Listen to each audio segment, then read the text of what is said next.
எல்லோருக்கும் வணக்கம். இன்றைக்கி உங்களுக்கு நான் செஞ்சு காமிக்க போகிற ரெசிபி சிக்கன் தொக்கு. இந்த சிக்கன் தொக்கு வந்து நீங்கள் பராட்டா, பிரியாணி அப்படி இல்லைன்னா நீங்கள் வந்து ஜஸ்ட் ரசம் ரைஸோடு நீங்கள் சர்வ் பண்ணலாம். இந்த சிக்கன் தொக்கை வந்து நீங்கள் சால்னா மாதிரியும் தயார் பண்ணலாம், இல்லைன்னா அந்த தொக்கு மாதிரி கூட பண்ணலாம். ஸோ இது ரொம்பவே வர்சடைல் ரெசிபி. இதுக்கு தேவையான பொருட்கள் பார்த்திங்கன்னா சிக்கன் 1 கிலோ, 1 கப்பு யோகர்ட், இஞ்சி பூண்டு விழுது 1 table spoon,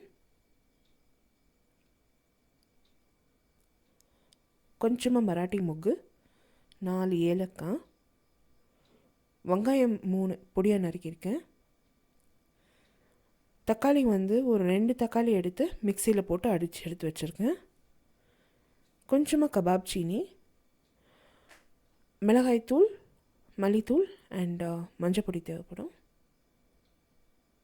kasuri methi optional, 1 table spoon மிளகு, கொஞ்சமாக கிராம்பு, ஏலக்காய் அண்டு ஜாவித்ரி, சீரகம் அண்ட் சோம்பு. இப்போ நான் செய்முறை செஞ்சு காமிக்க போகிறேன். இப்போ நான் என்ன பண்ணியிருக்கேன்னா, அந்த சிக்கன் நல்லா வாஷ் பண்ணிவிட்டு மேலே வந்து ஒரு 3 கீறு போட்டிருக்கேங்க. அந்த சிக்கன் தண்ணியெல்லாம் நல்லா வடிய விட்டுட்டேன்.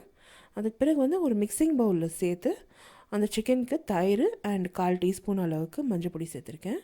சேர்த்து எல்லாத்தையும் நல்லா மிக்ஸ் பண்ணிவிட்டு இது வந்து நான் ஒரு மூடி போட்டு ஃப்ரிட்ஜில் எடுத்து ஓவர் நைட் வச்சுட்டேன். இந்த மாதிரி நீங்கள் செஞ்சிங்கன்னா நம்ம செய்கிற மசாலா வந்து அந்த சிக்கனில் வந்து நல்லா பிடிப்படும் அண்ட் நல்லா அந்த சிக்கன் ஊறும், அந்த மசாலாவில் பட்டுன்னு வெந்துடும் சிக்கன். ஸோ அது இந்த மாதிரி செஞ்சிங்கன்னா சிக்கன் ரெசிபீஸ் எல்லாத்துக்குமே இந்த மாதிரி நீங்கள் செஞ்சிங்கன்னா அது ஒரு நல்ல மேரினேஷன் அண்ட் ஓவர் நைட் நீங்கள் மேரினேட் பண்ணிங்கன்னா சிக்கன் மறுநாள் நீங்கள் செய்கிறப்போ ரொம்பவே டேஸ்டியாக நல்லா வரும். இப்போ நான் வந்து மசாலா பேஸ்ட் தயார் பண்ணின்னு இருக்கேன். ஒரு கடாயில் வந்து கொஞ்சமாக நெய் விட்டு அதில் அந்த சோம்பு, சீரகம், மிளகு, எல்லா மசாலா பொருட்கள் எல்லாமே சேர்த்துருக்கேன். கொஞ்சமாக வெங்காயம் கூட சேர்த்துருக்கேன். சேர்த்து எல்லாத்தையும் நல்லா ஃப்ரை பண்ணிவிட்டு அதை வந்து லைட் ப்ரௌன் கலர் ஆனதும் மிக்சியில் சேர்த்து கொஞ்சமாக தண்ணி சேர்த்து நல்லா ஒரு விழுதாக பேஸ்ட் பண்ணி அது வந்து ஒரு பக்கமாக எடுத்து வச்சுக்க போகிறேன். இது கூட நீங்கள் முன்கூட்டியே நைட்டே செஞ்சு நீங்கள் எடுத்து ஃப்ரிட்ஜில் வச்சுக்கலாம். மறுநாள் நீங்கள் செய்கிறப்போ உங்களுக்கு ஈஸியாக இருக்கும். இன்னொரு கடாயில் வந்து நான் எண்ணெய் அண்ட் நெய் போட்டு ஒரு மிதமான தீயில் வந்து நல்லா ஹீட் பண்ணிவிட்டேன். அதில் வந்து வெங்காயம் பொடியாக நறுக்கியிருக்க வெங்காயம் சேர்த்துருக்கேன் அண்ட் 1.5 டேபிள் ஸ்பூன் அளவுக்கு அந்த இஞ்சி பூண்டு விழுது சேர்த்துருக்கேன். சேர்த்து எல்லாத்தையும் நல்லா ஃப்ரை பண்ணிக்கிறேங்க. இது கொஞ்சம் லைட் ப்ரௌன் கலர் வந்ததும் நான் என்ன பண்ண போகிறேன், கொஞ்சமாக தண்ணி விட்டு இன்னும் கொஞ்சம் ஃபர்தராக ஃப்ரை பண்ணி இந்த வெங்காயத்தை வந்து நல்லா வேக வைக்க போகிறேன். மேலே நல்லா இந்த எண்ணெய்லாம் நல்லா தேர்ந்து மேலே வர வரைக்கும் நல்லா ஃப்ரை பண்ண போகிறேன். நீங்கள் இந்த மாதிரி செஞ்சிங்கனாக்கா உங்களுக்கு அந்த வெங்காயம் டேஸ்ட்டு நல்லா கூடும் இந்த ரெசிப்பியில். அண்ட் அந்த ரெசிபி வந்து ரெஸ்டாரண்ட் ஸ்டைலில் வரும் உங்களுக்கு. கண்டிப்பாக இந்த மாதிரி நீங்கள் செய்யுங்க. எந்த ஒரு ரெசிபி செய்கிறதுனாலும் அந்த வெங்காயத்தை நல்லா வேக வச்சுக்கோங்க. கொஞ்சமாக தண்ணி விட்டு நல்லா ஃப்ரை பண்ணுங்கள். அந்த எண்ணெய்லாம் நல்லா தேர்ந்து மேலே வர மாதிரி ஃப்ரை பண்ணிவிடுங்க அந்த வெங்காயத்தை. அப்போது உங்களுக்கு அந்த டேஸ்ட்டு நல்லா கூடும். இப்போ அந்த ஆயிலெல்லாம் நல்லா செப்ரேட் ஆகி வந்த பிறகு அந்த வெங்காயத்துலேருந்து நான் வந்து அந்த தக்காளி சேர்த்துருக்கேன். நான் தக்காளி எதுக்கு நான் க்ரஷ் பண்ணி சேர்த்துருக்கேன்னா, மிக்சியில் அந்த தக்காளி பட்டுன்னு வேகும் அண்ட் சீக்கிரமாக வந்து அந்த மசாலா தயாராகிடும். இப்போ அந்த தக்காளியோடவே நம்ம மிளகுத்தூள், அதாவது மல்லித்தூள் அண்ட் மஞ்சள் பொடி எல்லாம் சேர்த்து நல்லா எல்லாத்தையும் ஃப்ரை பண்ண போகிறேன். ஃப்ரை பண்ணிவிட்டு அந்த எண்ணெய் திருப்பியும் மேலே வர வரைக்கும் நல்லா ஃப்ரை பண்ண போகிறேன். ஃப்ரை பண்ணிவிட்டு அதுக்கு பிறகு நான் இந்த மசாலா விழுதை அரைச்சி வச்சுருக்கோம் இல்லையா, அந்த மசாலா விழுதை வந்து சேர்த்துருக்கேன் நான். இப்போ இது அத்தனையும் சேர்த்து எல்லாத்தையும் நல்லா ஃப்ரை பண்ண போகிறேன். கொஞ்சமாக தண்ணி விட்டு அந்த மசாலாலேருந்து எண்ணெய்லாம் வர வரைக்கும் நல்லா ஃப்ரை பண்ணிட்டாங்க. அதுக்கு பிறகு இந்த சிக்கனை வந்து ரூம் டெம்பரேச்சர் கொண்டு வந்துட்டேன் ஏற்கனவே. அந்த சிக்கனை நான் இந்த மசாலாவில் ஒன்றா சேர்க்குறேன்.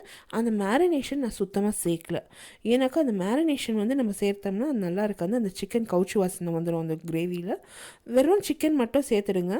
சேர்த்து அந்த மேரினேஷன் நீங்கள் வந்து சேர்க்க தேவையில்லை, அதை டிஸ்கார்ட் பண்ணிவிடுங்க. இப்போ தேவையான அளவு உப்பு போட்டுட்டு அந்த சிக்கனில் நல்லா ஒரு 2 நிமிஷம் ஃப்ரை பண்ணிவிடுங்க. அந்த சிக்கன்லேருந்து தண்ணி விட்டு வரும். அதை நீங்கள் பார்த்துன்னு அந்த தண்ணி எவ்வளோ வந்திருக்கு அந்த சிக்கன்லேருந்து பார்த்துன்னு நீங்கள் வந்து ஒரு கப் அளவுக்கு தண்ணி விட்டு எல்லாத்தையும் கொஞ்சம் நல்லா மிக்ஸ் பண்ணிவிட்டு ஒரு மூடி போட்டு ஒரு 10 to 20 மினிட்ஸில் இந்த சிக்கன் வந்து உங்களுக்கு வெந்துடும். நீங்கள் இந்த சிக்கன் வந்து அந்த சால்னா மாதிரி கூட நீங்கள் சர்வ் பண்ணலாம். இப்போ பார்த்தீங்கன்னா அந்த சால்னாவோட இருக்குது. அப்படி உங்களுக்கு சால்னா வந்து பரோட்டாக்கு வேணும்னா நீங்கள் சர்வ் பண்ணலாம். இல்லைன்னா ஃபர்தர் வந்து நீங்கள் மூடியை வந்து ஓப்பன் பண்ணி விட்டுட்டு நல்லா அதை ஃப்ரை பண்ணிகிட்டே இருங்க. பண்ணிட்டீங்கனாக்கா அந்த தொக்கு மாதிரி வந்துடும் அந்த சிக்கனு. ரொம்பவே டேஸ்டியாக இருக்கும். இருக்கும், ரொம்ப பிரமாதமாக இருக்கும். நான் என்ன பண்ணியிருக்கேன்னா, இது வந்து நான் ஃபர்தர் நல்லா தொக்கு மாதிரி வர்றதுக்கு மூடியெல்லாம் எடுத்துகிட்டு ஒரு மிதமான தீயில் விட்டு நல்லா ஃப்ரை பண்ணிகிட்டே இருந்தேன்.